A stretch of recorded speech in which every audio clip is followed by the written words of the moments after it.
Assalamualaikum warahmatullahi wabarakatuh. Nahmaduhu wa nusalli ala rasulihil karim. Tuan-tuan yang mulia, pada zaman dulu ada buku-buku tertentu yang masyhur di Malaysia ni, seperti buku Siri Bercakap dengan Jin yang ditulis oleh Tamar Jalis Arwah, ataupun Berdialog dengan Jin. Ada buku Mastika, ada ruangan dia mistik. Jadi di antara salah satu kisah-kisah yang tertulis, bagaimana seorang pemburu, dia pergi dalam hutan, dia berdiri kijang. Kijang tu jatuh, bikah bangun semula, keluar mata ke dia. Dia berdiri pula, rebah pula kijang, bangun, kelih ke dia. Dia berdiri pula, terbalik, jatuh pula kijang, bangun pula. Lama dia apa takut lagi kelih. Setelah pemburu tu balik, dia demam berhari-hari, berminggu-minggu, susah pula nak berubat. Jadi benda ni dia macam banyak kali berlaku, orang yang berlainan, skrip yang sama. Kijang setelah dibunuh, hidup balik. Ataupun setelah luka, hidup balik. Jadi kijang yang duduk dalam hutan ni ada dua keadaan. Pertama, kijang tu betul-betul kijang, mamalia. Yang keduanya, kijang tu belaan orang bunia atau belaan jin. Yang mana jin ni jaga kijang. Seekor jin, seekor kijang. Dia jaga sebab jin ni dia makan najis binatang. Jadi kijang ni semua makanan dia. Bukan daging kijang, tahi kijang. Bila tahi kijang ni jatuh, maka dia pun dapat makan. Kemudian ada keterangan dalam satu hadis yang lain, tulang-tulang yang sudah disembelih, yang kita makan, kita jangan buang tempat-tempat yang kotor. Kerana Nabi kata ada saudara kamu, jin yang makan, iaitu jin Islam. Tapi jin yang makan ni bukan dalam bentuk makan tulang. Tulang tu ditumbuhi daging semula, dan daging tu dia makan secara apa ni? Secara gaib. Ada kita tengok tulang tu tak ada apa-apa, tapi di alam dia tulang tu tumbuh daging, dan jin tu makan daging yang tumbuh di tulang tadi. Yang tulang yang dibaca bismillah. Kalau tulang tu sembelihan tak baca bismillah, jin kapi makan. Pasal haram. Jadi benda alam gaib ni kita tak boleh nak fikir. Ada kawan saya, dia pergi ke alam gaib. Terpergilah. Dan sampai di sana dia orang bagi makan, bagi minum semua sekali. Bila dia nak balik, orang bunian tu beri pada dia satu guning. Kunyit. Satu guning. Dia kata tak ada apa nak beri, ambil lah. Kunyit ni satu guning. Dia pikul sikit, berat kunyit ni. Balik tu jalan nak naik turun bukit. Dia kata, tak ambil kan kecil hati. Ambil kan berat, kunyit belanan dah kampung.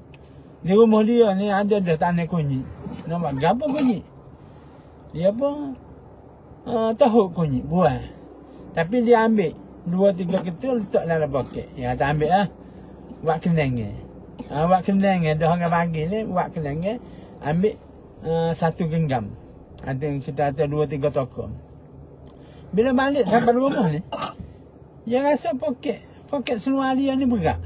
Bila dia ambil tengok, rupanya kunyit tadi sudah jadi emas. Jadi di alam bunia tu kunyit, tapi di alam kita yang zahir ni jadi emas. Menyesal pula dia ya. Menyesal pasal apa? Menyesal pasal bapa tak buat kelik segun ni, ataupun minta 2 gun ni. Ini nak cerita ujian Tuhan kepada manusia, macam-macam bentuk. Itu salah satu lah. Jadi kijang ni, yang pertamanya kijang sekoti, yang kedua kijang belaan, yang ketiga kijang jadian. Kijang jadian ni memang dia jin, tapi dalam rupa kijang. Bukan sahaja kijang, banyak lagi rupa ular, jeki, kala, lipat, kucing hitam, anjing hitam, berupa binatang-binatang sejenis jin. Jadi Yang berupa binatang tadilah. Yang ditembak hidup, tembak hidup, tembak hidup. Jadi kalau yang sebenar, tembak dia matilah. Pasal berlaku asbab dan akibat.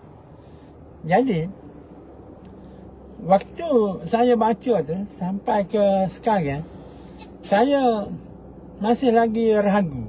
Betul ke tidak cerita ni? Kemudian bila orang tanya tajuk yang sama dalam perbualan, saya tak dapat beri satu pendapat yang kemah.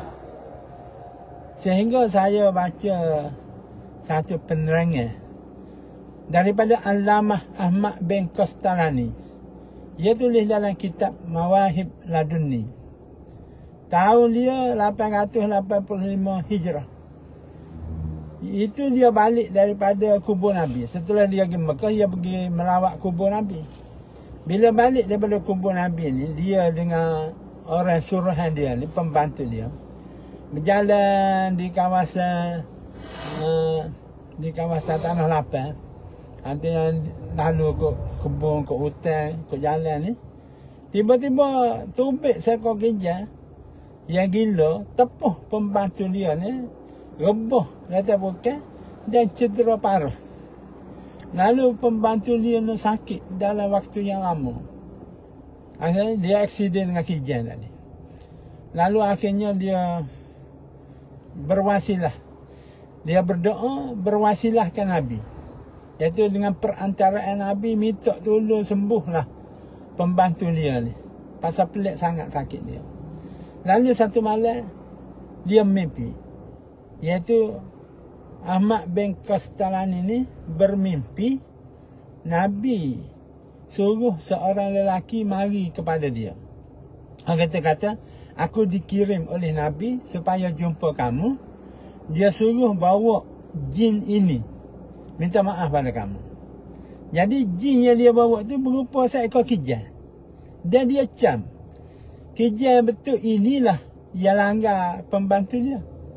Lalu dia pun kata, kamu kah yang langgar? Dia kata, ya aku yang datangkan kecederaan kepada pembantu kamu. Dia pun marah. Dia marah pada jin tu. Dan jin tadi betul-betul minta maaf. Sehingga jin tu bersumpah, aku berjanji tidak akan buat lagi.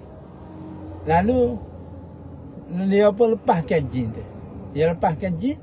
Bila dia bangun besok pagi daripada mimpi, pembantu dia ni sudah sihat walafiat, sembuh daripada cedera. Kalau kita kata lepas kena dekat sakit pelik, sihat-sihat ada, boleh buat kerja, tak ada masalah. Pasal apa? Pasal sakit dia tadi telah dikeranakan oleh seekor jin yang berupa kijang.